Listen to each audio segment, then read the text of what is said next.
راه هادو غيخليوكم على الضص. عقلوا فين قلتها لكم. بعدا هي الاولى غيخليوكم بلا رجال.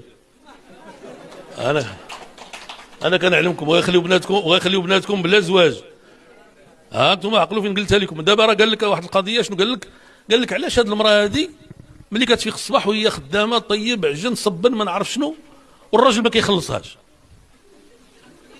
واش جبتيو الخبر ولا ما جبتيوش؟ فيقوا من القلبه. دابا راهما غاديين في اتجاه يوجدوا قوانين باش الراجل يبدا يخلص المراه في هذا الشيء. مزيان. العيالات غيقول لك والله الا هذه زوينه نبداو نتخلصوا ما نبقاوش خدامين فابور. الراجل اش غايقول لكم؟ حنا ما تليناش مزوجين كاع. راه هذا الشيء اللي وقع دابا هذا الشيء اللي وقع في اوروبا.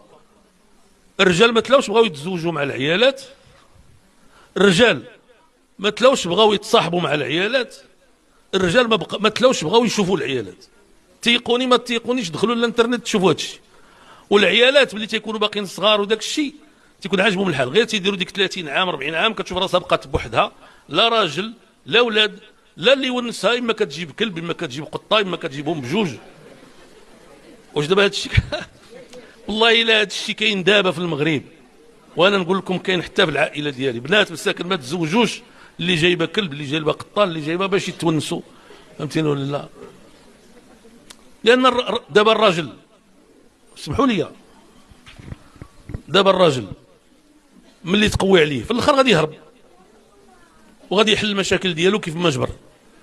ولكن حنايا الدين ديالنا والعقيده ديالنا المراه كتخدم في الاصل في الدار والراجل تيخدم في الاصل في الزنقه.